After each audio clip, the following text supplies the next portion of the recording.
Voilà, bonsoir à toutes et à tous.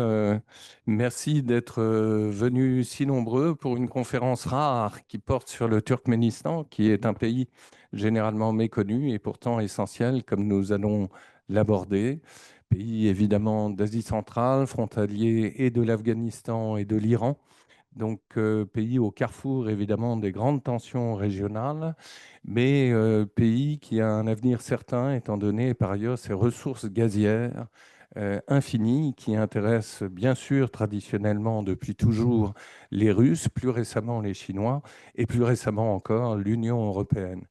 Donc, j'ai le plaisir d'accueillir son Excellence Maksat Chariev, ambassadeur du Turkménistan, son homologue, son Excellence Christian Lechervy. Chacun, donc, à la suite de l'autre, prendra la parole pour 10 minutes. J'insiste bien là-dessus. Monsieur Chamouhamet Chariev, que je remercie également, qui est professeur de relations internationales à Ashgabat, à l'Université de l'État turkmène, pardonnez-moi, qui remplace précisément une autre personne qui devait intervenir. Samir Hamdani, qui est chercheur à l'IRIS, que je remercie également chaleureusement. Et enfin, Madame la recteure de l'Institut des relations internationales du ministère des Affaires étrangères du Turkménistan, Madame Gulshat Youssoupova. Monsieur l'ambassadeur, vous avez la parole. Merci encore. Merci. Merci, monsieur le professeur, chers collègues, monsieur l'ambassadeur, mesdames et messieurs, chers amis. C'est un grand honneur pour moi de prendre la parole aujourd'hui à l'Institut de relations internationales et stratégiques et d'avoir l'occasion de présenter mon pays, le Turkménistan, sa politique, son économie, son orientation extérieure, son rôle régional, ainsi que les perspectives de coopération bilatérale avec la France. Notre rencontre intervient à un moment très symbolique, marqué par une augmentation mondiale profonde, une turbulence géopolitique croissante, mais aussi par une recherche active de nouveaux modèles de sécurité. Dans ce contexte, l'expérience du Turkménistan, son statut de neutralité permanente et sa diplomatie de confiance revêtent une importance toute particulière. Permettez-moi d'abord de rappeler le cadre général. Le Turkménistan est l'un des pays les plus stables d'Eurasie, doté d'une géographie stratégique, d'un potentiel énergétique considérable et d'un modèle politique unique fondé sur une neutralité permanente reconnue au niveau international. Notre neutralité n'est ni une déclaration formelle, ni un instrument tactique. Elle constitue le fondement de toute notre politique étrangère inscrite dans la Constitution du pays et reconnue à 2 reprises par des résolutions de l'Assemblée générale des Nations unies. Depuis plus de 30 ans, le Turkménistan démontre qu'un modèle neutre peut être actif, dynamique, constructif et contribuer réellement à la paix et la sécurité régionale. Notre neutralité n'a jamais signifié l'isolement. Au contraire, elle est devenue une plateforme pour une coopération internationale large, une diplomatie d'ouverture, des partenariats économiques ainsi qu'une activité sociale, humanitaire et culturelle active dans tous les grands forums internationaux des Nations Unies à la CEI, OCS+, l'OCE, le format 6-5+1 et le dialogue Asie centrale, Union européenne. En ce qui concerne la dynamique interne, permettez-moi de présenter brièvement la structure de l'économie turkmène moderne. Le Turkménistan est l'un des pays les plus rapidement modernisés de la région. Notre modèle économique repose sur des programmes nationaux de long terme, notamment le programme de développement socio-économique 2022-2052, qui met l'accent sur l'industrialisation, la transformation numérique, la modernisation des infrastructures, la réduction de l'empreinte carbone et la diversification multisectorielle. Cette politique produit des résultats stables, croissance soutenue, grands projets d'infrastructure, modernisation des communications, progrès dans le secteur agricole, textile, industriel et des transports et développement dynamique du secteur privé. Le pays se prépare progressivement à rejoindre l'OMC, Organisation mondiale du commerce, perfectionne son cadre juridique pour les investisseurs, développe des zones économiques franchies et introduit des services numériques de guichets uniques. Parallèlement, le Turkménistan a considérablement renforcé sa politique climatique ces dernières années.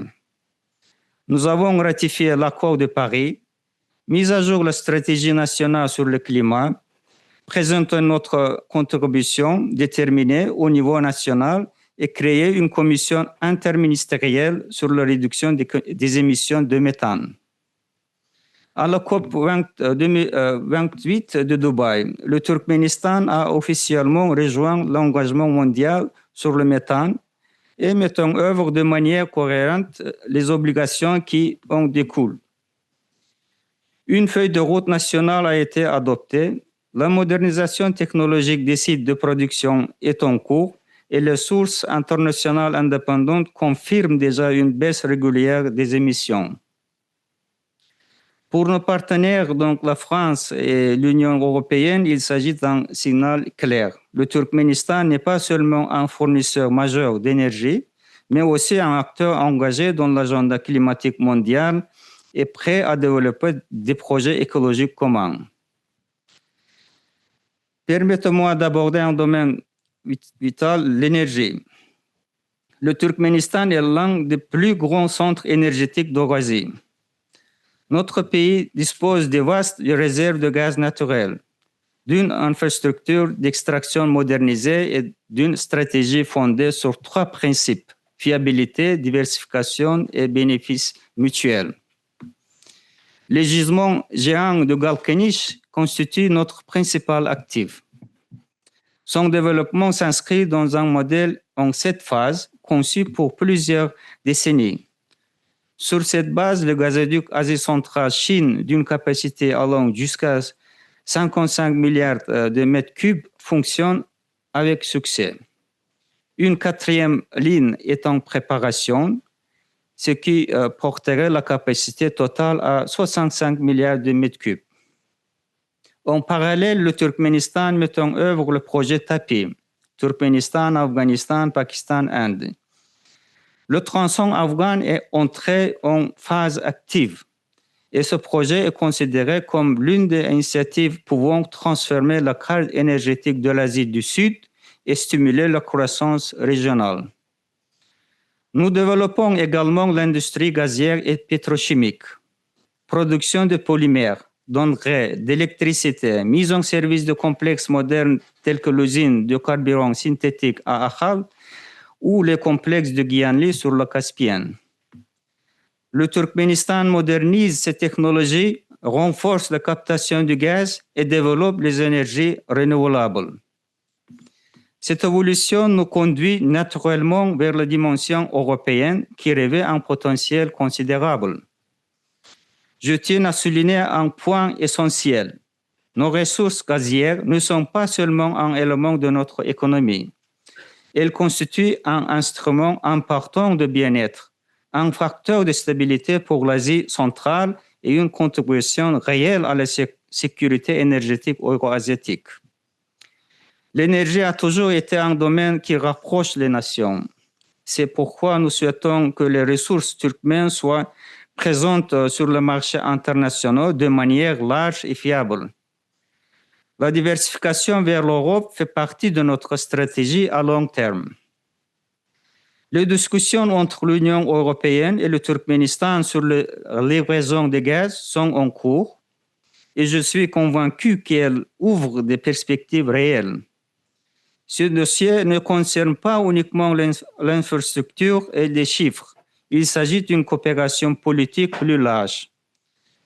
Mon expérience me montre que l'énergie ouvre plus de portes qu'elle n'en ferme. Elle crée la confiance, rapproche les intérêts et renforce la stabilité des relations. À ce titre, il est pertinent d'aborder un autre axe majeur, le rôle du Turkménistan comme carrefour logistique régional. Le Turkménistan occupe une position unique au cœur de l'Eurasie, la jonction des principales routes commerciales du continent. Au sud, nous partageons plus de 800 km de frontières avec l'Afghanistan et modernisons actuellement le poste frontalier de Serhadabad-Turgandi afin de porter la capacité à 500 camions par jour. En cas de stabilisation durable de l'Afghanistan, ce pays pourrait devenir la porte naturelle reliant l'Asie centrale au marché de l'Asie du Sud.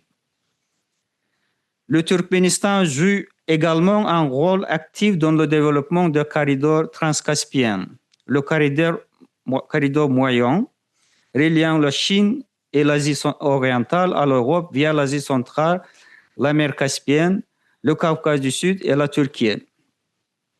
Le pays de la région renforce progressivement leur connectivité. Il y a quelques jours, nous avons inauguré un nouveau pont sur la baie de Garabogaz qui permettra de réorienter une partie des flux transitant par le Kazakhstan vers le port de Turkmenbashi et d'accroître la capacité ouest-est du corridor. Cela renforce le rôle du Turkménistan comme trait d'union entre l'Asie et l'Europe. Notre objectif stratégique est de réduire le temps de transit sur le corridor transcaspien à environ 13 jours. Pour cela, nous travaillons étroitement avec l'Union européenne. Une plateforme permanente de coordination au niveau ministériel, ministre des Transports d'Asie centrale et de l'Union européenne, a été créée. L'Union européenne a annoncé une enveloppe de 12 milliards d'euros pour la connectivité régionale. Un mécanisme conjoint de coordination est désormais opérationnel. Nous travaillons actuellement avec la Banque européenne d'investissement sur un accord cadre bilatéral, indispensable pour accéder à ces instruments financiers. Le Turkménistan participe aussi activement à l'initiative Global Gateway et notre ministre des Finances et de l'Économie a pris part à la conférence de Bruxelles, ce qui a renforcé la dimension pratique de notre coopération. La nouvelle plateforme interrégionale a été élevée au niveau de chef d'État lors du sommet de Samarkand, ce qui amorce la transition vers un véritable partenariat stratégique entre l'Asie centrale et l'Union européenne. Dans ce contexte, il est essentiel de parachever l'accord de partenariat et de coopération Union européenne-Turkménistan, dont la ratification demeure en suspens. Permettez-moi maintenant de passer au thème central de notre rencontre, les relations bilatérales entre la France et le Turkménistan. La France est l'un des partenaires les plus importants du Turkménistan en Europe. Nos relations reposent sur la confiance, le respect et un soutien mutuel constant dans l'enceinte internationale. La France est co-auteur de résolutions de l'ONU sur la neutralité du Turkménistan en 1995 et 2015. Entre nos deux pays, une architecture de coopération diplomatique, économique, culturelle et humanitaire solide s'est constituée. Aujourd'hui, nos relations bilatérales connaissent un nouvel élan. Je souhaite accorder une attention particulière à la visite officielle du leader national du peuple turkmène, président du Conseil du peuple du Turkménistan, M. Gurbanguly Berdimuhamedov, à Paris le 5 mai dernier, un moment véritablement charnière dans l'histoire récente de notre partenariat.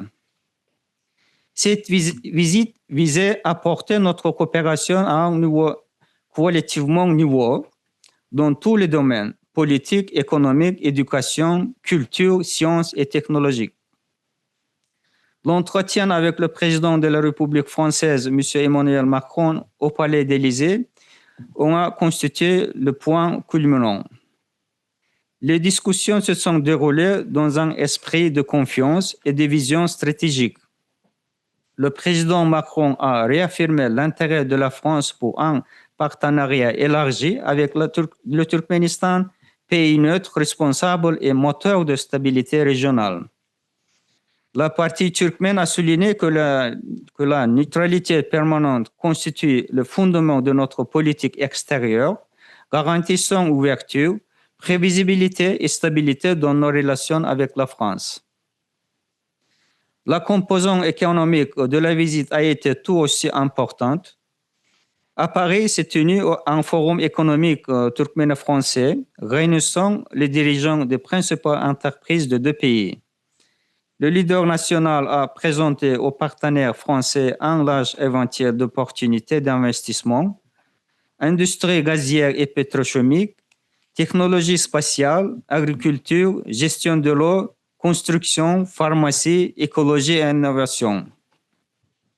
Une rencontre distincte a eu lieu avec M. Martin Bouygues, PDG du groupe Bouygues, partenaire de longue date du Turkménistan, qui a réalisé plusieurs projets d'infrastructures emblématiques.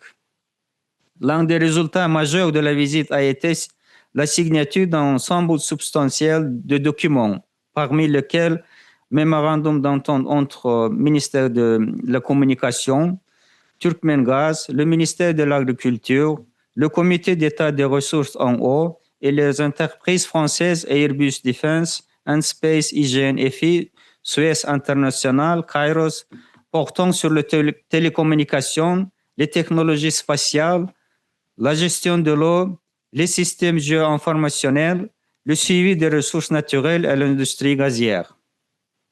Déclaration de coopération en matière de développement urbain durable.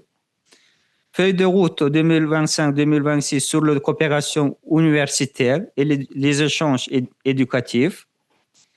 Accord sur la poursuite de recherches archéologiques et le développement de projets scientifiques communs. Accord cadre pour la réalisation du second satellite de télécommunication Turkmenalem 52E-2. Les discussions ont également porté sur le domaine d'avenir, la réduction des émissions de méthane, le développement du corridor transcaspien, l'utilisation du potentiel de neutralité du Turkménistan dans la diplomatie préventive, la préparation des événements internationaux liés à l'année internationale du dialogue comme garantie de paix et au 30e anniversaire de la neutralité. Un volet important de la visite a été consacré à la coopération culturelle et éducative. La France a salué les activités de l'Institut français à Ashgabat, ainsi que le dynamisme de l'apprentissage du français au Turkménistan. La mission archéologique turkméno-française Maftour a été mise à l'honneur, tout comme l'exposition récente des découvertes de l'ODP. Les parties ont évoqué la possibilité d'organiser à Paris en 2027-2028 une grande exposition sur l'âge du bronze turkmène. Une nouvelle piste de collaboration a été identifiée dans le domaine de la spéléologie, compte tenu de l'expérience unique des spécialistes français dans l'étude des grottes de Koytandar. Dans son ensemble, la visite du leader national a constitué un signal politique fort. La France et le Turkménistan sont résolument engagés dans un partenariat fondé sur la confiance, l'ouverture, le pragmatisme et une vision commune de l'avenir. Elle confirme que nos relations possèdent une véritable dimension géopolitique à long terme. Je vous remercie de votre attention. Merci infiniment, Monsieur l'ambassadeur. Alors, beaucoup de choses ont été déjà évoquées. Vous avez évoqué le projet Tapis, vous avez évoqué la visite du leader national auprès d'Emmanuel Macron le 5 mai dernier avec toutes sortes d'accords dans des domaines très divers, bien sûr énergétiques, mais aussi dans le domaine de la culture et celui de l'archéologie en particulier. Vous annoncerez peut-être la création d'une future grande exposition l'année prochaine à Paris. Et donc, je cède la parole à votre homologue Christian Lechervier, ambassadeur de France, sur ces différents points et en élargissant évidemment le débat. Bien, je voudrais remercier le modérateur pour son invitation et l'IRIS également. J'ai eu un moment d'hésitation pour répondre à cette aimable invitation en me disant, mais au fond, j'étais ambassadeur de France au Turkménistan il y a 20 ans. Est-ce que le regard que je portais est toujours d'actualité?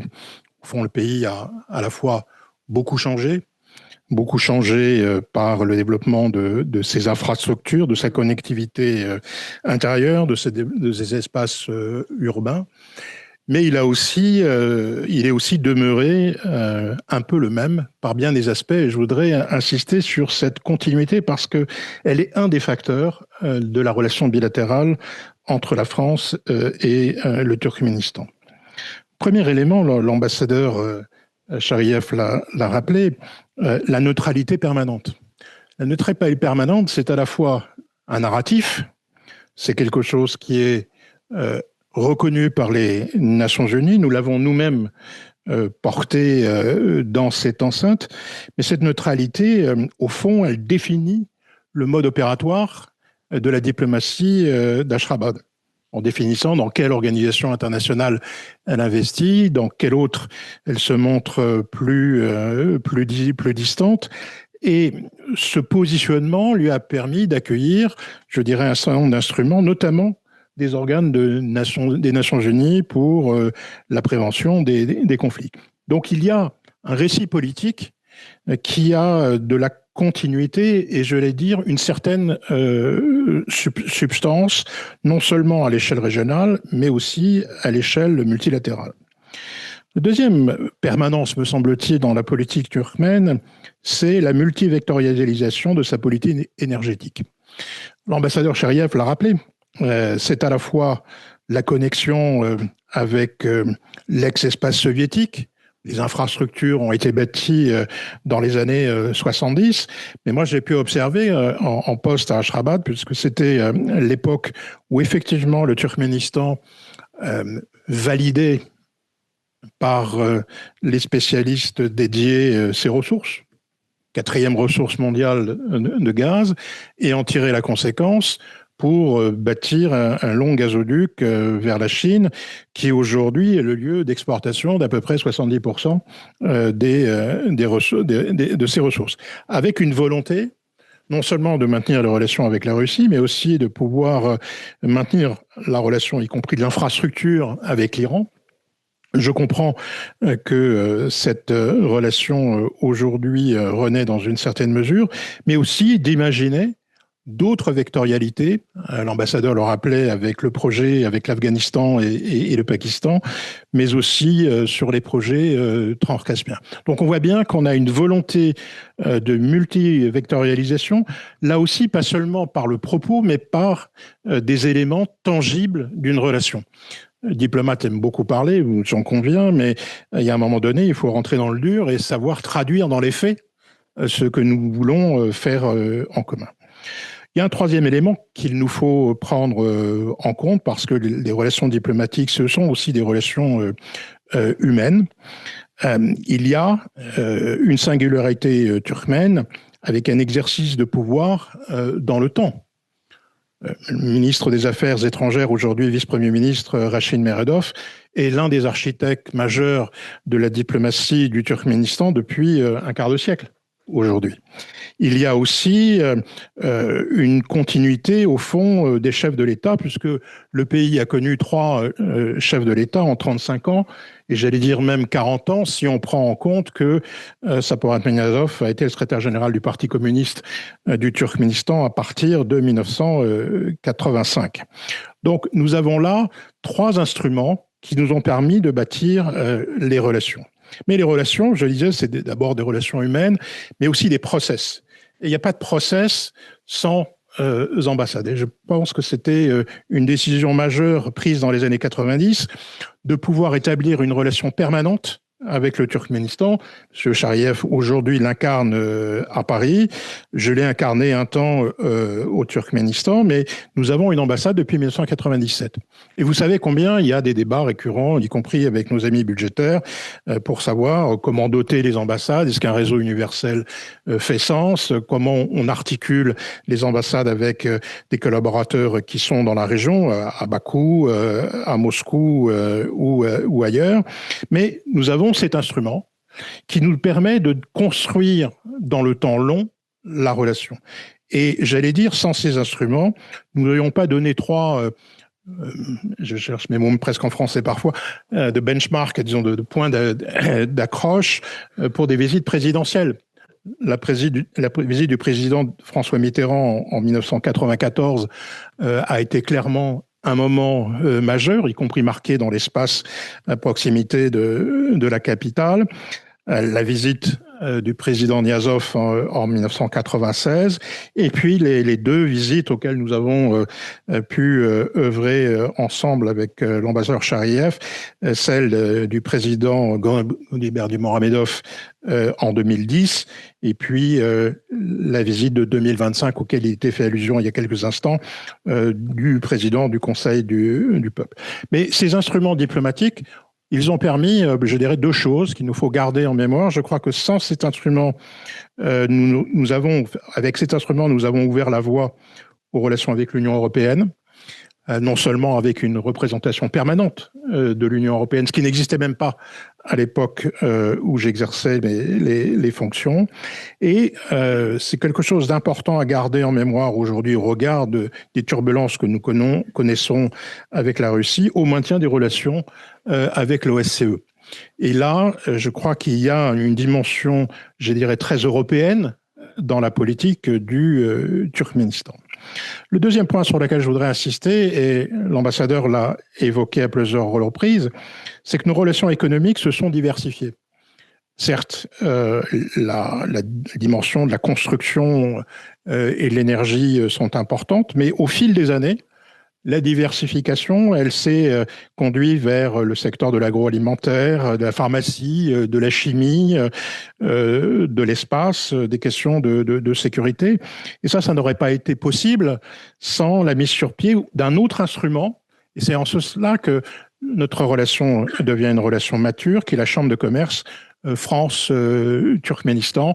Vous faisiez allusion, monsieur l'ambassadeur, au forum d'affaires. Oui, la relation d'État à État est essentielle. Nous avons aussi besoin de le décliner au niveau des entreprises. Donc nous avons au fond 3 éléments qui constituent la relation bilatérale. Une continuité, une relation qui peut s'approfondir et qui peut s'élargir. Alors une fois qu'on a dit ça, au fond, comment considérer géopolitiquement le Turkménistan? Et là, pour tous ceux qui ont exercé un temps à Ashgabat, on frôle la quadrature du cercle. Parce que, au fond, il nous faut regarder le Turkménistan, une fois encore, dans sa multivectorialité.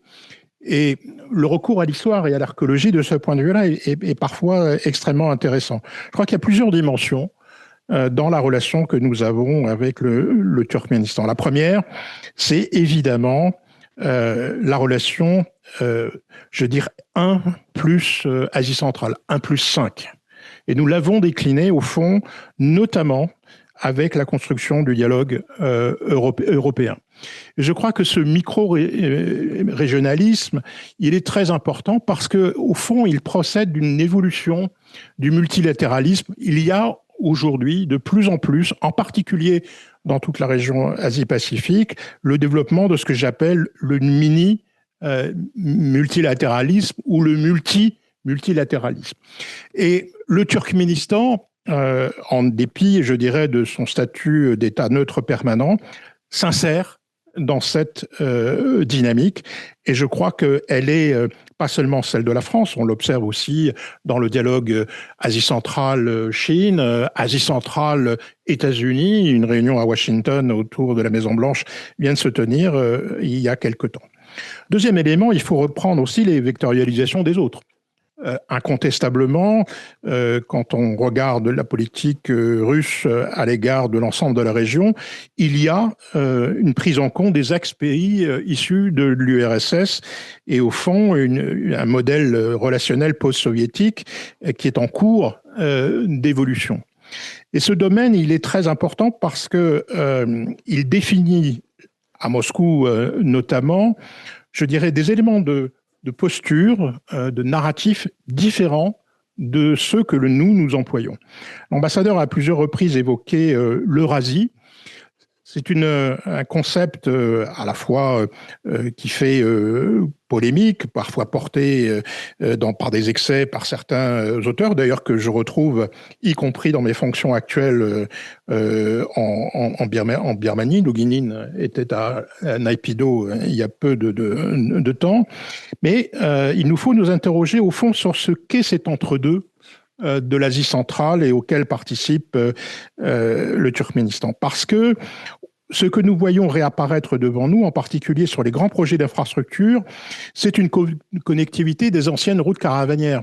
Nord-sud pour ce qui concerne la Russie, Est-Ouest pour ce qui concerne la Chine, en prenant en compte que d'autres pays du Sud, l'Iran ou les États du Golfe Persique, ont aussi un regard, je dirais, du Sud vers le Nord. Donc là, il y a un croisement des cardinalités qui est un élément de compétition internationale et qui, j'allais dire, est un élément que nous devons prendre en compte dans notre appréciation de nos stratégies indo-pacifiques.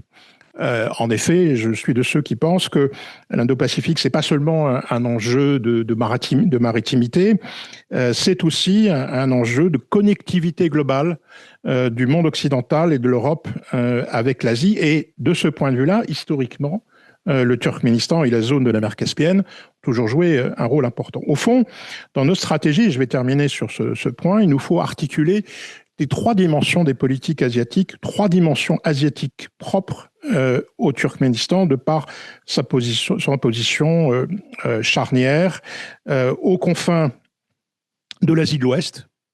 Il faut bien prendre en compte ce que est aujourd'hui le West Asia chez nos partenaires anglo-saxons notamment. C'est une prise en compte à la fois du Proche et Moyen-Orient avec cet entre-deux de l'Asie centrale.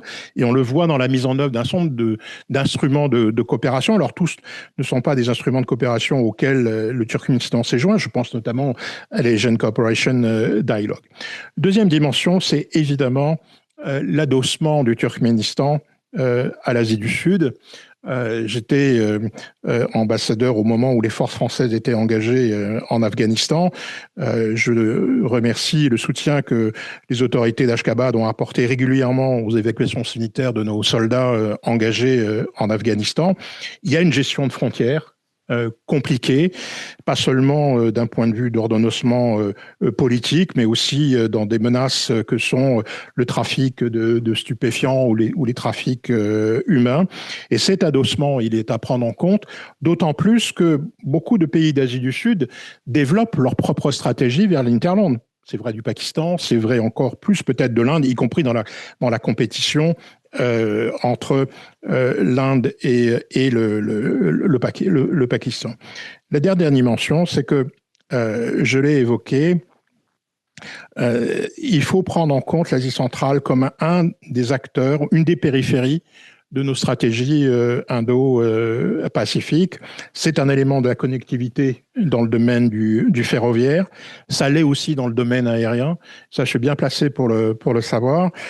Quand j'étais ambassadeur en Birmanie et confronté, comme vous autres, aux difficultés du Covid-19, le seul moyen pour rejoindre Rangoon par des vols spéciaux, c'était de faire imposer au Turkménistan. Donc, y compris dans des situations de crise majeure, le Turkménistan est un lieu de transit, un lieu de passage, et il nous faut penser ces lieux de passage et au fond casser peut-être la manière dont on aborde traditionnellement les relations géopolitiques à l'échelle de l'ensemble asiatique. Merci infiniment, monsieur l'ambassadeur. Vous avez beaucoup insisté sur la notion de connectivité, comme votre homologue d'ailleurs, et vous faites bien de rappeler en effet que les Américains, très récemment, ont réuni à Washington les principaux chefs d'État de l'Asie centrale et poussé par ailleurs le Kazakhstan à adhérer aux accords d'Abraham, hein, ce qui montre bien aussi que cette connectivité est loin d'échapper à l'acteur américain que l'on croyait totalement désengagé depuis la mésaventure afghane jusqu'en 2021, mais manifestement, il n'en est rien. Je cède la parole désormais à Monsieur Charieff, professeur de relations internationales. Merci beaucoup.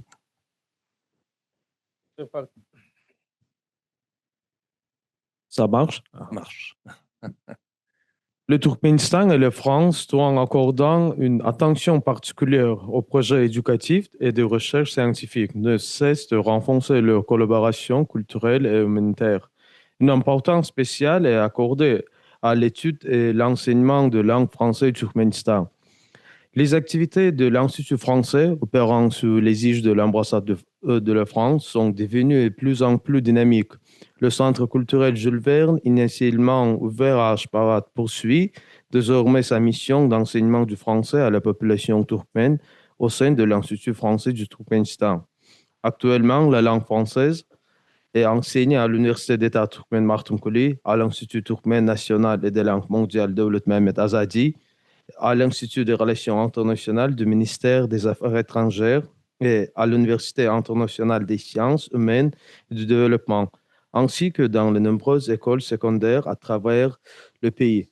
La coopération scientifique entre le Turkménistan et la République française a également atteint des niveaux élevés au cours des années d'indépendance. Chaque année, des scientifiques et des professeurs de nos pays participent activement aux conférences, séminaires et colloques organisés sur le territoire respectif. L'organisation annuelle d'événements de conjoints de tels que le Festival Francophonie, la Semaine de la langue française et de la francophonie témoigne du développement dynamique de la coopération bilatérale dans la sphère culturelle. Le fait que le français soigne comme la langue étrangère depuis dizaines des écoles secondaires, il y en a que Ashgabat reflète le profond respect que notre nation porte la langue française et son riche patrimoine littéraire. C'est-à-dire quoi? Pour améliorer nos relations, il faut que les élèves, et, au total, les apprenants, bien comprennent le français, oui. Pour bien comprendre le français, il faut, il faut que les apprenants pouvaient ou essayer de penser en français. Comment se réalise? Il faut trouver les côtés de point de vue qui sont simples et donner la possibilité de comprendre de ça incorrectement. On croit que c'est absolument vrai.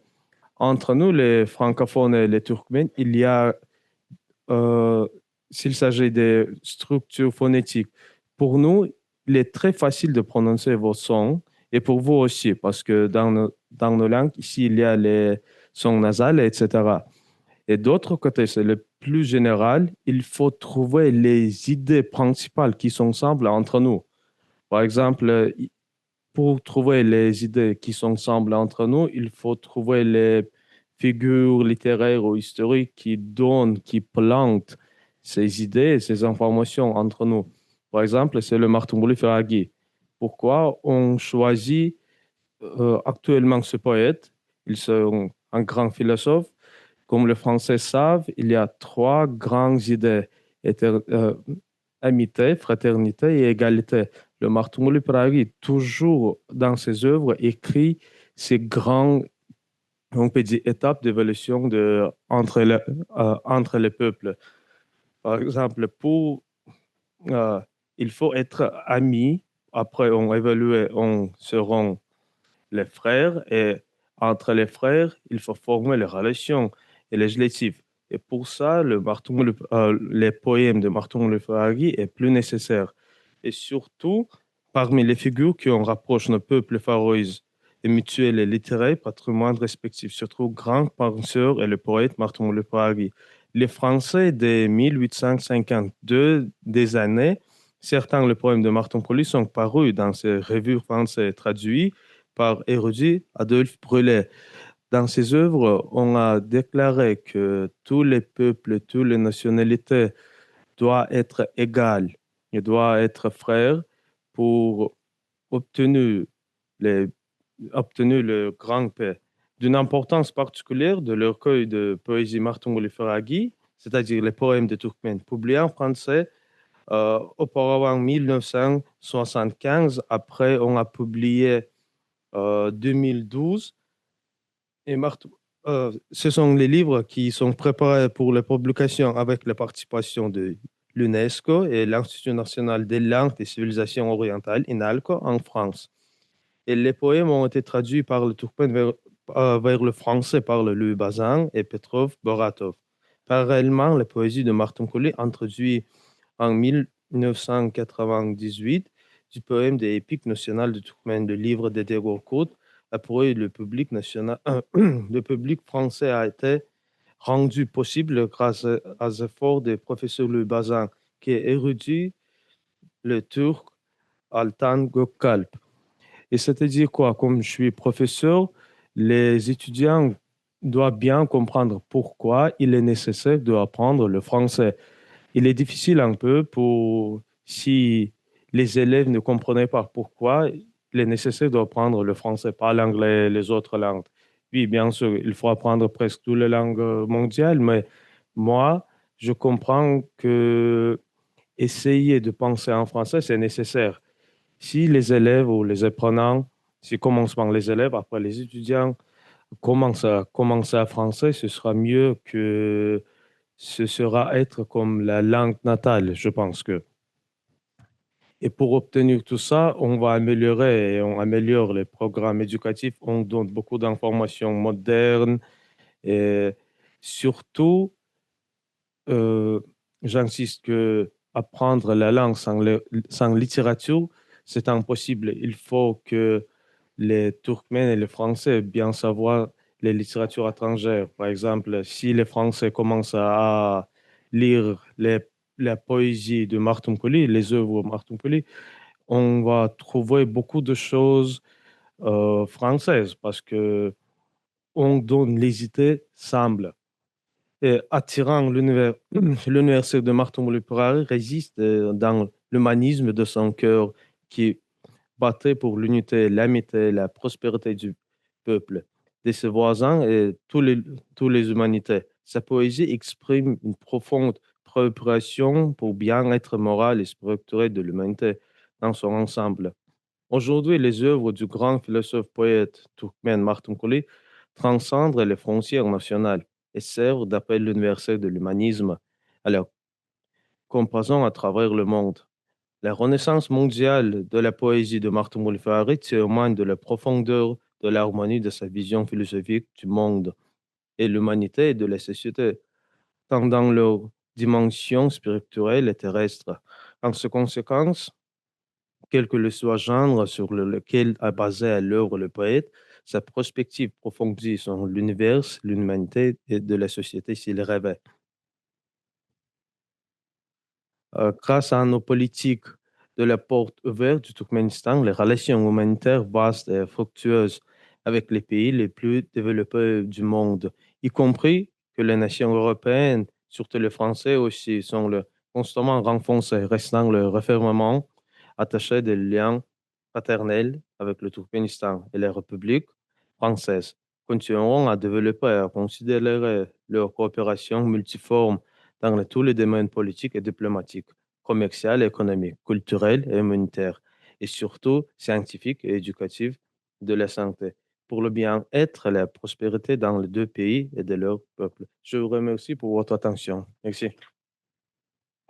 Merci beaucoup. Alors, il faut rappeler en effet que le Turkménistan, pays méconnu, a néanmoins une culture immatérielle très très importante, et notamment livresque. Quand on sait par exemple que le conte des Mille et une nuits, dont on a tous entendu parler, est né à Mari, sur le site de Mari, en milieu ismaélien. Donc, on est vraiment au carrefour entre les cultures persanes, turques et autres, sans oublier évidemment les cultures matérielles, c'est-à-dire qu'on a des sites archéologiques absolument remarquables qui témoignent bien sûr d'un passage d'Alexandre le Grand et de l'hellénisme dans la région.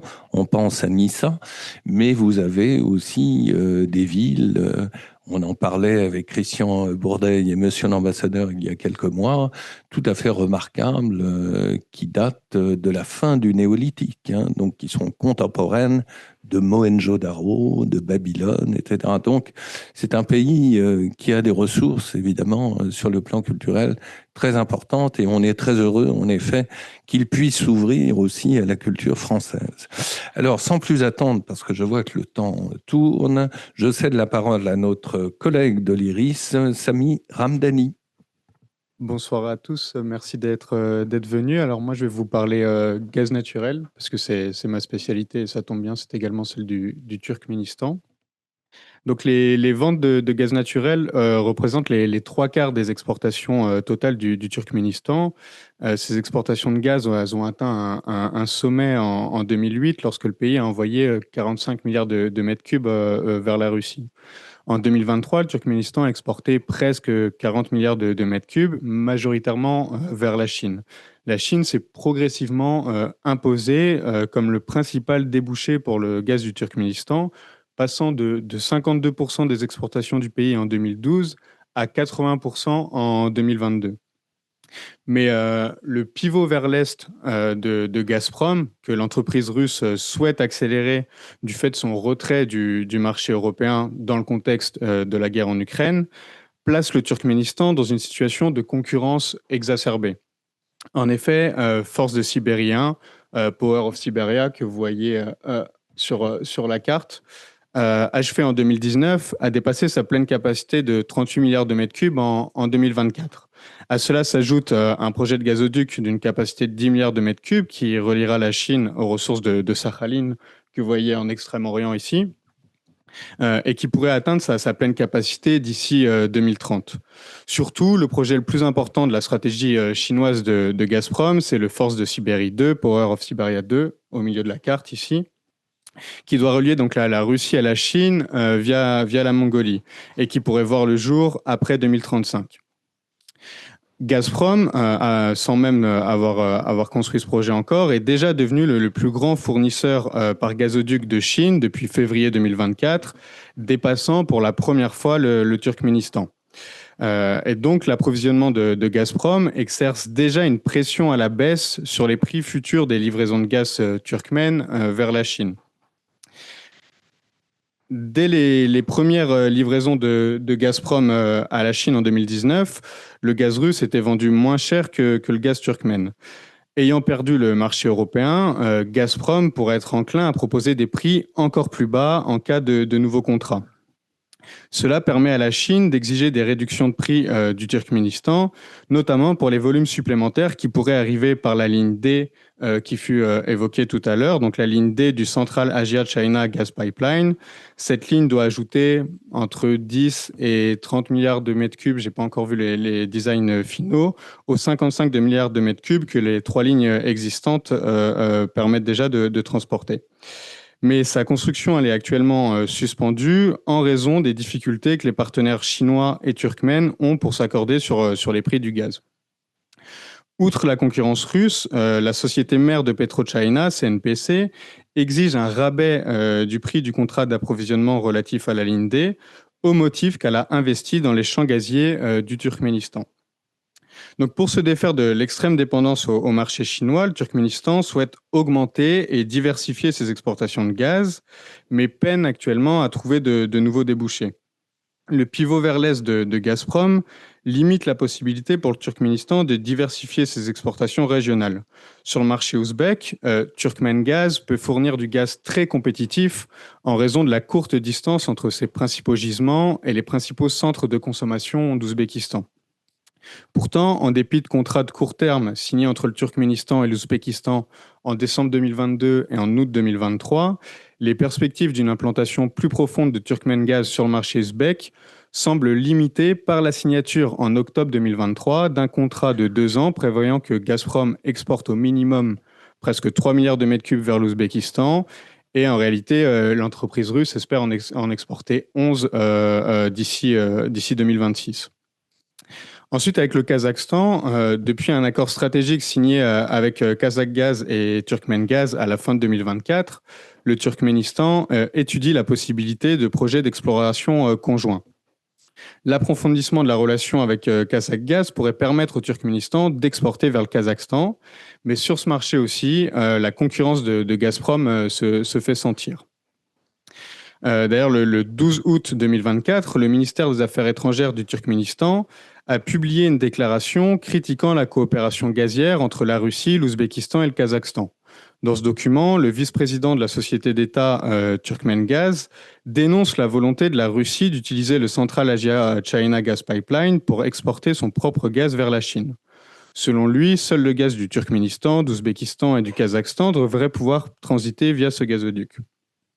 Cette déclaration publique est une prise de position forte pour un pays dont la diplomatie est généralement discrète et révèle la perception des dirigeants turkmènes qui se sentent menacés par la stratégie de Gazprom. Outre la quête de Gazprom pour trouver de nouveaux débouchés en Asie, le retrait de l'entreprise du marché européen l'a contraint à se replier vers le marché intérieur russe pour écouler sa production. Et donc ça a eu pour conséquence le non-renouvellement du contrat de 5 ans qui permettait à Turkmengaz d'exporter vers la Russie. Donc la Russie et les voisins centra-asiatiques n'étant pas des débouchés assez prometteurs pour se défaire de l'extrême dépendance au marché chinois, le Turkménistan se doit d'aller chercher plus loin, que ce soit vers l'ouest, le Caucase, la Turquie, l'Europe, ou vers le sud, l'Irak, le Pakistan, l'Inde. Fin juillet 2023, le ministère des Affaires étrangères du Turkménistan a publié une déclaration exprimant la volonté de voir avancer le projet Trans-Caspian Pipeline, donc dans la Caspienne. Mais toutefois, la réalisation d'un tel projet est impossible en l'absence d'engagement à long terme des importateurs européens. Or, les objectifs climatiques de l'Union européenne limitent la capacité des importateurs à prendre de tels engagements. Ainsi, les conditions du marché européen rendent très peu probable la construction d'un nouveau gazoduc sous-marin. À défaut de disposer d'un gazoduc transcaspien, le Turkménistan peut diversifier ses exportations vers l'ouest en ayant accès au marché azerbaïdjanais, turc et européen via le réseau iranien. En novembre 2021, l'Azerbaïdjan, l'Iran et le Turkménistan ont signé un swap deal trilatéral selon lequel le Turkménistan enverrait entre 1,5 et 2 milliards de mètres cubes dans le nord-est de l'Iran, ce qui permettrait à l'Iran d'envoyer le même volume de son propre gaz en Azerbaïdjan et enfin l'Azerbaïdjan d'exporter plus de son propre gaz vers l'Europe. L'accord est rentré en vigueur début 2022. Au bout de quelques mois, la bonne opération des échanges aurait incité les 3 partenaires à conclure un accord pour doubler les volumes exportés. Mais pour des raisons inconnues, ce doublement n'a pas eu lieu et en janvier 2024, les échanges se sont même interrompus. En juillet 2024,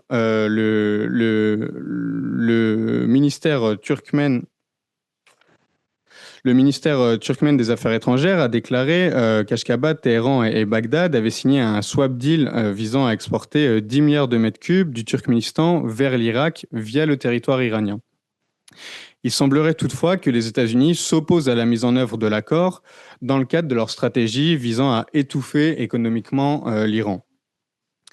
En février 2025, Turkmengaz a signé un accord avec l'entreprise turque Botash pour fournir à la Turquie, dans le cadre d'un swap deal avec l'Iran, 1,3 milliard de mètres cubes de gaz entre mars 2025 et la fin de l'année, puis 2 milliards lors des années suivantes. Cet accès à une source de gaz supplémentaire renforce l'ambition de la Turquie de se constituer en hub gazier européen et la Hongrie, par ailleurs, a exprimé un intérêt pour l'importation de gaz turkmène. Reste que la voie iranienne est une option limitée. Un réseau de gazoducs vieillissant, des baisses périodiques de la production nationale de gaz, un déficit constant en électricité qui engendre des coupures de courant massives et donc limite la capacité de l'Iran à respecter ses engagements contractuels. Dans le passé, l'Iran a régulièrement failli à envoyer en Turquie les volumes prévus par l'accord entre les deux pays. Outre l'Iran, le Turkménistan aimerait également voir son gaz transiter via l'Afghanistan, on en a parlé, à destination du Pakistan et de l'Inde, en développant le projet TAPI. En septembre 2024, donc, c'est là qu'a commencé la construction du tronçon afghan du TAPI. Mais en raison de l'intensification de la conflictualité indo-pakistanaise et afghano-pakistanaise en 2025, il est peu probable que le projet progresse dans les années à venir assez rapidement. Donc, après avoir passé en revue les différentes options de diversification des exportations gazières s'offrant au Turkménistan, nous constatons que celles-ci sont grandement limitées par des facteurs géopolitiques et économiques. Étant donné que les ventes de gaz à la Chine représentent à elles seules plus des 2/3 des exportations totales du pays, la stabilité financière du Turkménistan en dépend. Le Turkménistan doit donc mettre en place de nouvelles manières de valoriser ses importantes ressources gazières, et cela pourrait passer notamment par le développement des secteurs de la pétrochimie et des engrais. Exporter le gaz sous forme de produits transformés permettrait au Turkménistan de surmonter les difficultés à développer de nouveaux gazoducs d'exportation, tout en vendant des produits dotés d'une plus grande valeur ajoutée. Les multinationales pourraient être attirées par l'opportunité de produire à des coûts particulièrement compétitifs du fait des faibles coûts de la production de gaz. On a déjà donc des multinationales coréennes, japonaises qui se sont saisies de cette opportunité. Reste à faire pour les Européens et notamment pour les Français. Merci. Merci beaucoup. Merci infiniment. On voit bien effectivement que l'enclavement du Turkménistan par rapport à une conjoncture qui lui est hostile, l'Iran, le Pakistan, dans ses démêlés avec l'Afghanistan, tout cela obère d'une certaine manière de l'avenir énergétique du pays, sauf effectivement si l'on envisage une transformation effectivement de ces produits. Et c'est peut-être une chose qui fera l'objet d'un débat ultérieurement. Alors, sans plus attendre, je cède la parole à Madame le recteur Youssoufova de l'Institut des Relations internationales du ministère des Affaires étrangères. La parole est à vous. Thank you very much, Professor Emmanuel Lanko, Your Excellencies, Christian Lechervy, ladies and gentlemen. First of all, let me express my sincere gratitude to the organizers of this meeting, to the IRIS, and also to the Embassy of Turkmenistan in the French Republic for their initiative in holding such a meaningful event dedicated to the relations between our countries and the policy of neutrality of Turkmenistan and the legacy of the great poet Makhtum Quli Fragi. For us, representatives of higher educational establishments as the Diplomatic School of Turkmenistan, especially symbolic that this conference is being held here in France, a country that has played a significant role in shaping international law, the science of diplomacy, and humanistic thought. Turkmenistan is a unique state that whose legal status of neutrality is not merely a foreign policy choice, but the foundation of its entire national philosophy and identity. This status was officially recognized by the United Nations General Assembly on December 12, 1995, when the historic was adopted unanimously by all UN member states. Thus, the international community confirmed that neutrality of Turkmenistan serves the interest of peace, security, and sustainable development in Central Asia and beyond. The initiative of Turkmenistan in 2017, the United Nations declared December 12th as the International Day of Neutrality, and this day is celebrated in dozens of countries as the symbol of dialogue, mutual understanding, and trust among nations. And every year, Ashgabat hosts international conferences, diplomatic forums, and students participate in different kind of debates, conferences to the idea of peace through cooperation. At the core of Turkmen model lies a positive neutrality, an active policy of peace building and participation in addressing global challenges. It's symbolic that 2007 in Ashgabat, the proposal of Turkmenistan, the United Nations Regional Center for Preventive Diplomacy for Central Asia was established. This center coordinates efforts to strengthen trust among the states of the region, assist in resolving border, environmental issues, and supports joint projects in the fields of security and water resources. Such an approach embodies philosophy of the Honorable President of Turkmenistan, peace through trust, trust through dialogue. And the neutrality of Turkmenistan is not only a diplomatic formula, but also an economic strategy aimed at mutually beneficial partnership and sustainable development.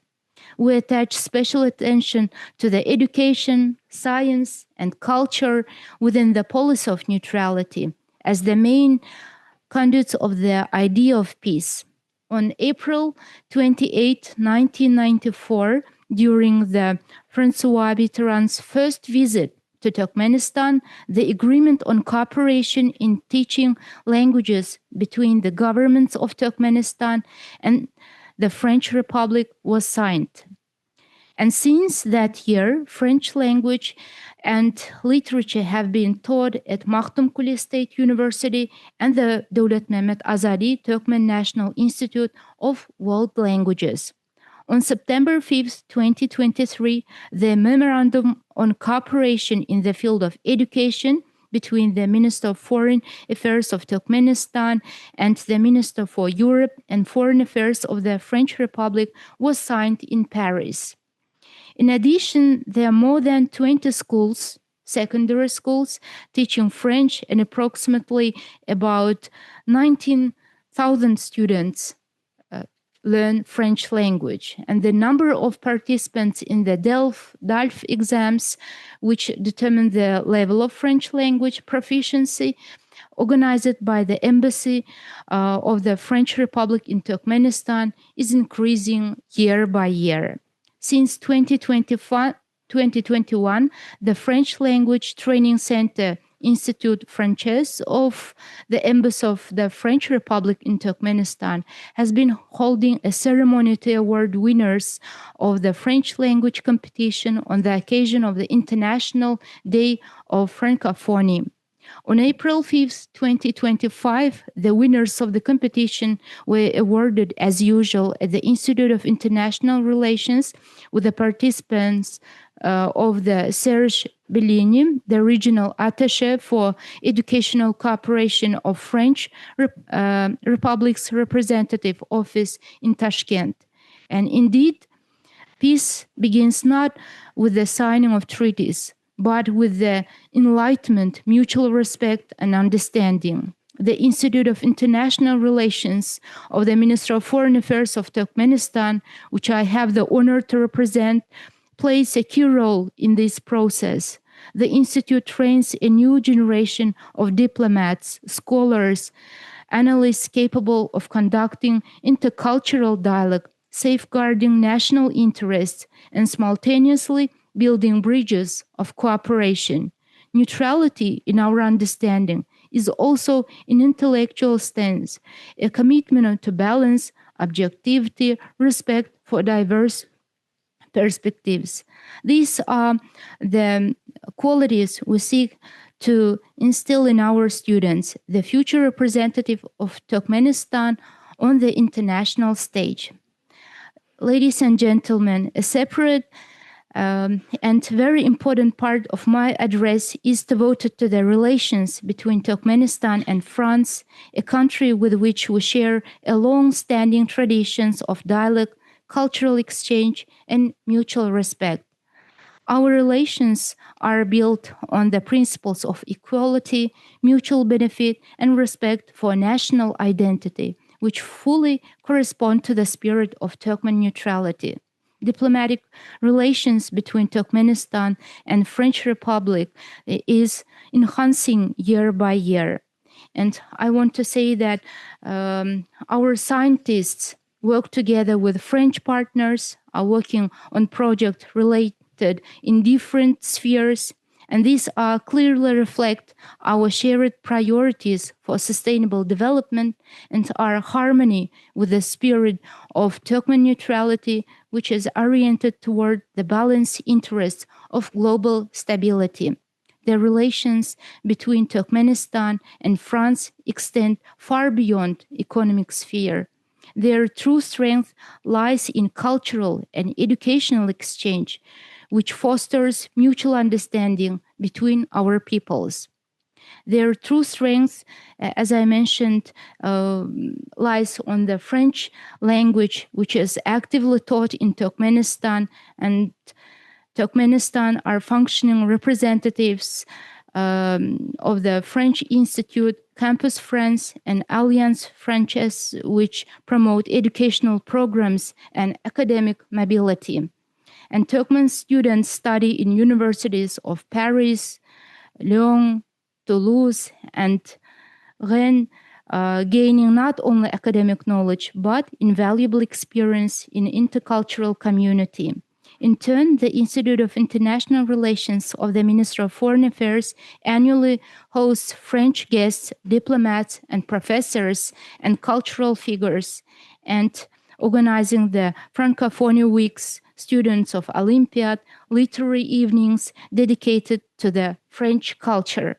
For example, since 2021, Institute held an awarding ceremonies of French language competitions, organizing jointly with the Embassy of France. And dear participants, I want to say that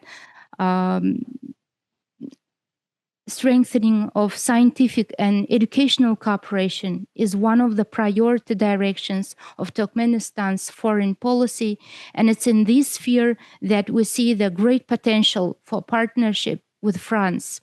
The Institute of International Relations of Turkmenistan views its mission not only as the training of diplomats, but as the creation of intellectual platform for sharing of a new generation of global citizens.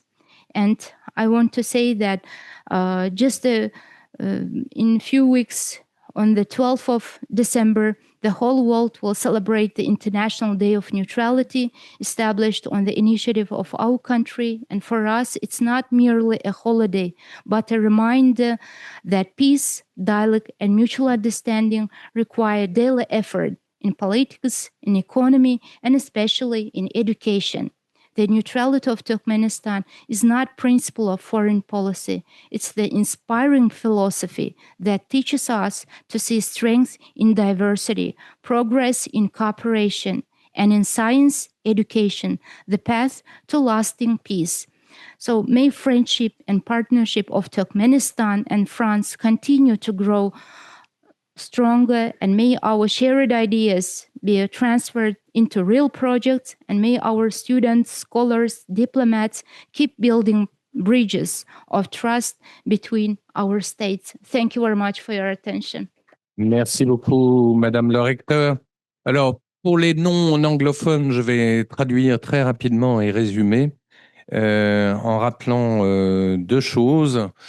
Tout d'abord, un principe cardinal de la diplomatie du Turkménistan qui repose sur le principe de la neutralité, cette neutralité permettant notamment le développement et la dynamique que l'on connaît d'un point de vue des relations bilatérales franco-turkmènes, dans le domaine de l'éducation en particulier, et on le doit à deux événements particulièrement marquants qui ont eu lieu en 1994, la visite de François Mitterrand, mais aussi la visite d'Alain Juppé, qui ont permis de sceller un certain nombre d'accords de coopération entre les deux États et dans le développement, encore une fois, d'une politique scientifique. Alors, il nous reste 10 minutes pour céder la parole à la salle, donc j'espère que vous aurez des questions. Avant d'oublier, parce que dans le feu de l'action, on peut oublier évidemment les choses, à 20h pile, nous commencerons donc les festivités, c'est-à-dire un cocktail en bas, dans la salle d'en bas. Donc vous êtes naturellement toutes et tous les bienvenus. Et avant que cela ne m'échappe, d'emblée, je remercie bien sûr Alix Femme et son équipe de l'IRIS pour tous les efforts réunis pour l'organisation de cette soirée.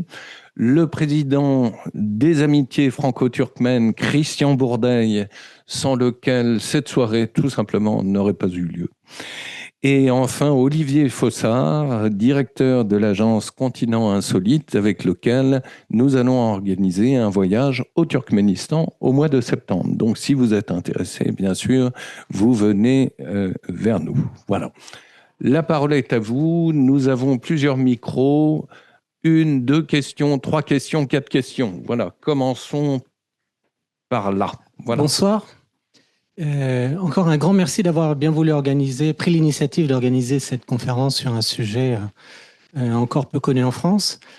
Je représente la société Arterail spécialisée dans le développement d'infrastructures ferroviaires.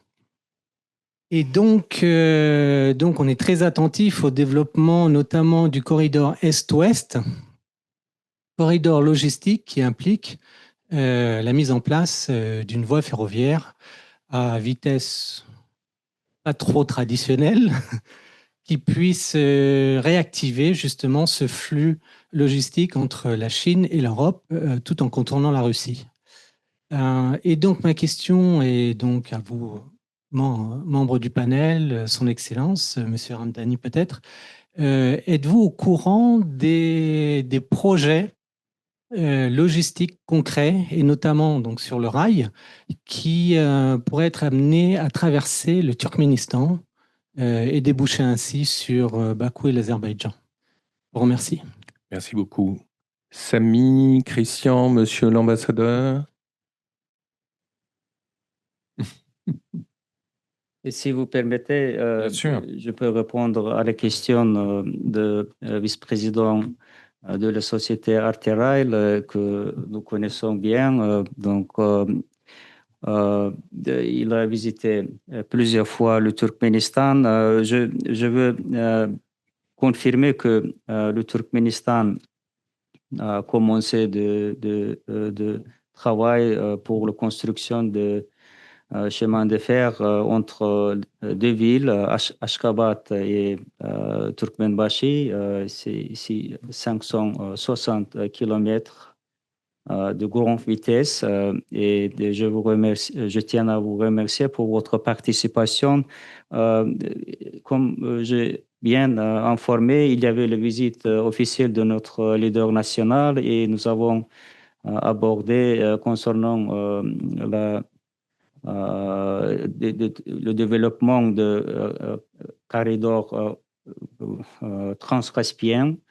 Donc, je veux noter que le itinéraire entre Ashgabat et Turkmenbashi, c'est le ouest-est, c'est partie de corridor transcaspien. Donc, et il y a la volonté politique du Turkménistan, il y a la volonté politique du côté européen. Donc, il y a l'enveloppe de 12 milliards d'euros. Donc, maintenant, nous avons commencé le démarche pratique. Donc, et dans le prochaine perspective, le Turkménistan veut construire ce chemin de fer de grande vitesse avec la participation de sociétés françaises. Donc, notamment la société Arterail, et je veux bien confirmer qu'il y a une perspective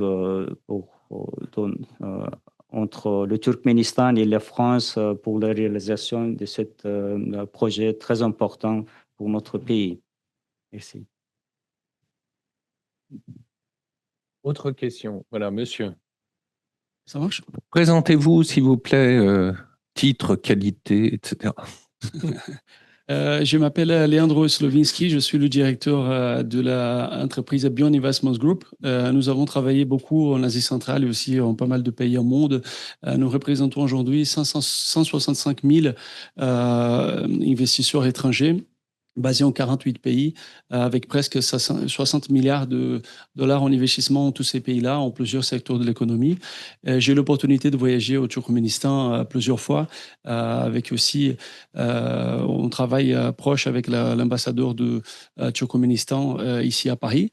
On voit beaucoup l'intérêt des opportunités aussi d'investissement. On voit beaucoup d'intérêt de pas mal, pas que des investisseurs européens, mais investisseurs de partout au monde. Et ma question, ça serait pour l'ambassadeur. J'ai été ma dernier voyage où j'ai eu l'opportunité aussi de modérer quelques discussions sur un événement qui s'appelle OGT. C'est l'événement le plus important de Oil and Gas au Turkménistan. Il y a des questions qui s'étaient le plus posées à ces moments-là, et je pense que M. Randani a parlé de ça aussi, c'est les opportunités maintenant sur le gaz du Turkménistan qui pourraient venir ici aussi en Europe. Et j'aimerais poser les questions à l'ambassadeur, comment ça pourrait se dérouler, et aussi quel type de facilitation politique ou aussi économique est en train de se faire via les discussions entre les deux gouvernements de la France et du Turkménistan.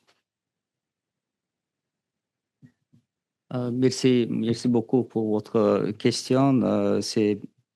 Le Turkménistan considère que les perspectives de livraison de gaz turkmène vers l'Union européenne comme réelles et de long terme. Donc, il y a la volonté politique.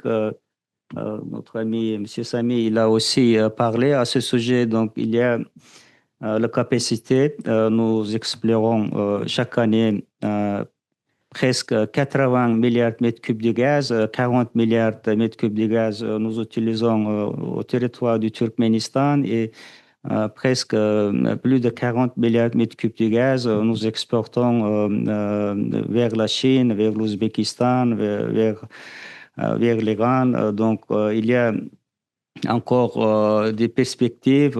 L'Union européenne veut diversifier. Veut la diversification. Le Turkménistan aussi veut diversifier le gazoduc. Et maintenant, bien sûr, nous devons résoudre trois questions donc, pour arriver à ce but. Donc, premièrement, il faut finaliser la base juridique et politique entre le Turkménistan et l'Union européenne. Donc, nous travaillons dans ce domaine.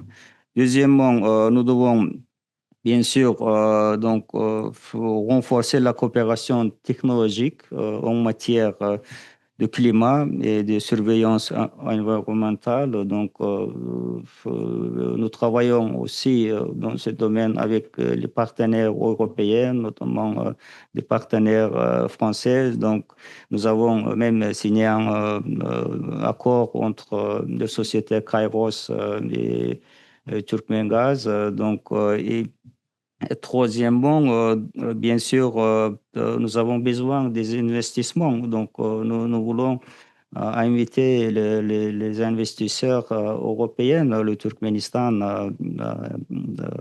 vend le gaz à la frontière, mais bien sûr, nous voulons qu'il y aura beaucoup d'intérêt de la part des sociétés européennes pour participer dans la construction de gazoduc transcaspien. Mais je tiens encore une fois à souligner, il y a la volonté politique, donc il faut travailler dans ce domaine. Merci. Monsieur. Bonsoir. Pascal Pichot, président de Caspian Consulting et secrétaire général de l'association France-Turkménistan. Lors de la dernière visite à Paris du président du Conseil du Peuple, d'importants documents ont été signés. Donc, je voudrais savoir où en est la mise en œuvre et quel est le mécanisme qui garantisse leur exécution. Merci beaucoup pour votre question. C'est comme je vous avais bien informé que nous avons eu la visite historique dans les relations bilatérales, donc, et nous avons signé plusieurs documents très importants dans plusieurs domaines. Donc, et je veux noter que nous avons commencé de réaliser ces projets. Donc, nous avons eu la visite de plusieurs visites des sociétés françaises au Turkménistan pour accélérer, pour passer au niveau de pratique. Donc, et nous avons proposé à la partie française d'organiser la prochaine réunion de commission mixte dans le domaine économique pour bien coordonner ce travail. Donc, mais je peux vous assurer qu'il y a déjà le travail pour réaliser tous les documents qui sont signés à Paris. Merci. Monsieur. Bonsoir. Ronald Japon, conseiller spécial du président de la République de Sao Tomé et Principe, en charge des partenariats internationaux. Alors, j'ai une question, Excellence. Je voudrais savoir, comme vous l'avez rappelé, les relations entre la France et le Turkménistan sont excellentes. Quels sont les principaux défis auxquels le partenariat franco-turkmène est confronté pour renforcer le bilatéralisme entre les deux pays?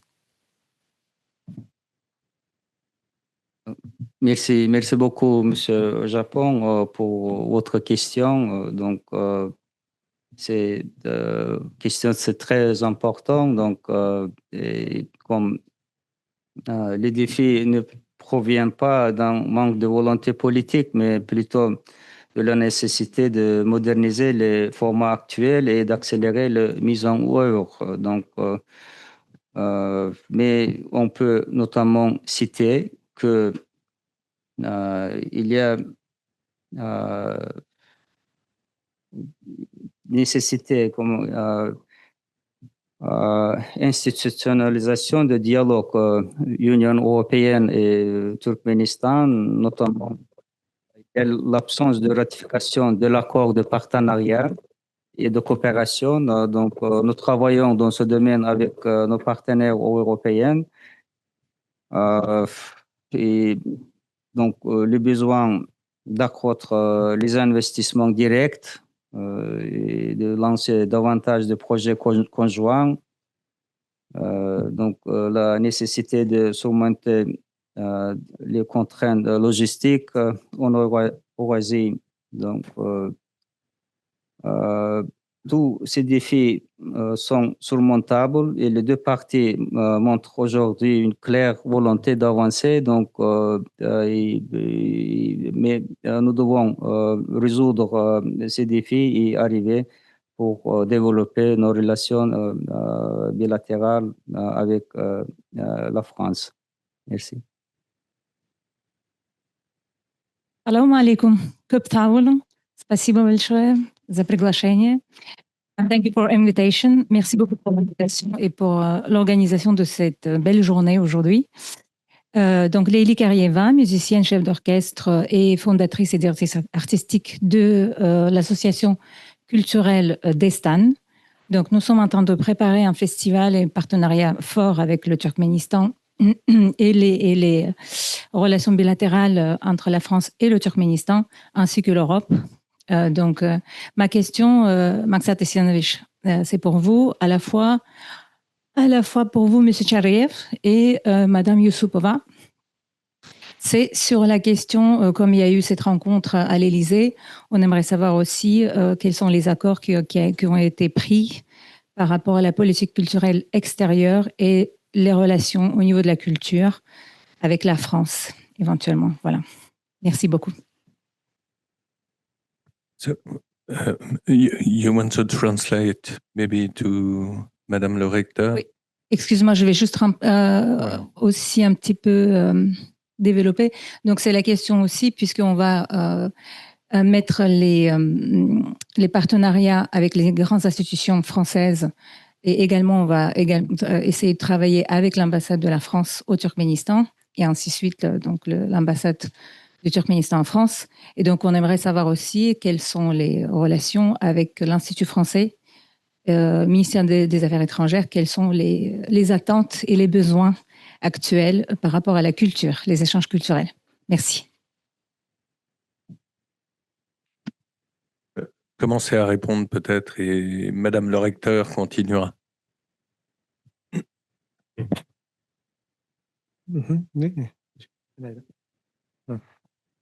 Merci à la question. Auparavant, pour créer un grand pôle culturel, on collaborait avec l'Institut français. Nos étudiants passent les examens DELF-TALF, pas seulement DELF-TALF. Ici, on adapté, comme j'ai dit déjà, la culture française, on a adapté le français turkmène français, pour bien améliorer la compréhension, comment penser les Français. Et pour les Français, ici, il y a la volonté, comment voir le monde des Turkmènes. Ici, il y a les grands apports et grands projets, oui, on va réaliser. Surtout, comme le premier, ce sont les semaines de langue française dans chaque université de l'Institut que j'ai déjà dit. Et en chaque école où on enseigne le français, on organise ces fêtes, ces cérémonies, on peut dire comme ça. C'est le côté du culturel, du côté de éducatif. Dans chaque fête, les élèves, les apprenants, les étudiants et les profs aussi se préparent ses propres collaborations avec les autres professeurs des autres universités, avec l'Institut français, et on fait les choses comme ça. You want to add something or no? About the cultural exchanges between the two countries? With your permission, I will reply in English. Yes, sure. So I would like to mention that, as I mentioned in my speech, the cooperation in the sphere of education and science is enhancing, and about the teaching of French language, as it's one of the most common learning languages among the young people of Turkmenistan, and 2 higher educational establishments are teaching this specialty as the French language and literature.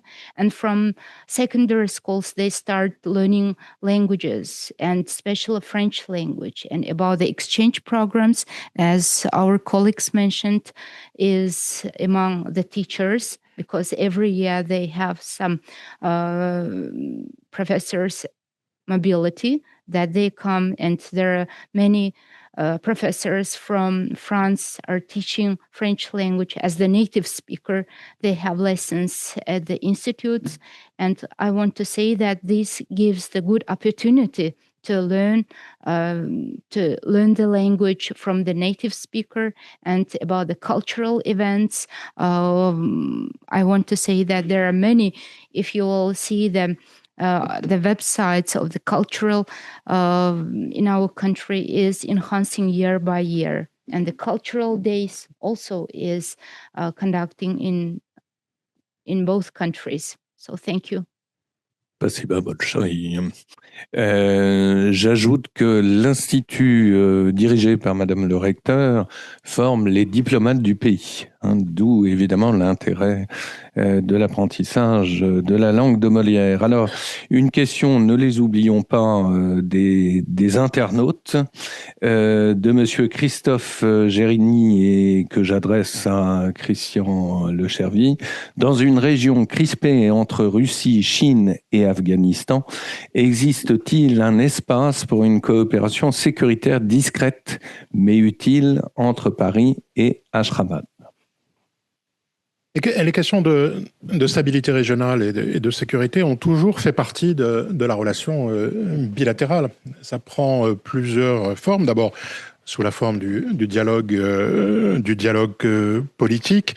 Il est évident que la frontière commune entre le Turkménistan et l'Afghanistan et la longueur de notre engagement en Afghanistan a conduit à établir des mécanismes d'analyse, d'échange d'informations et d'appréciation.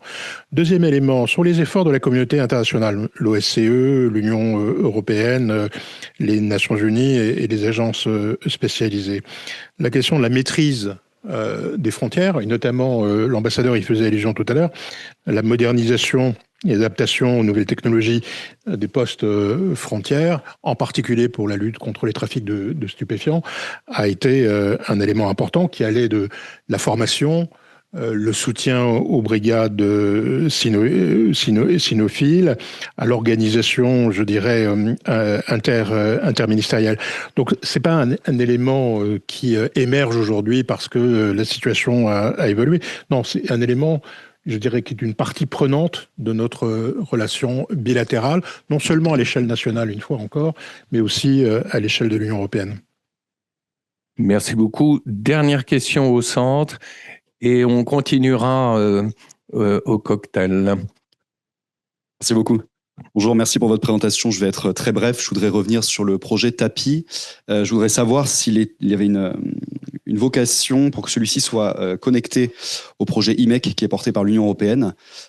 Et donc, le corollaire de ceci serait, est-ce que le projet TAPI a vocation aussi à être compatible avec les normes matérielles du projet IMEC sur les tuyaux, le transport, etc. Merci. Sur les questions normatives, j'aurais pas de réponse claire. Sur la convergence avec IMEC, non, apparemment pas, puisque ça va pas être les mêmes matières premières qui vont être transportées le long de ce corridor.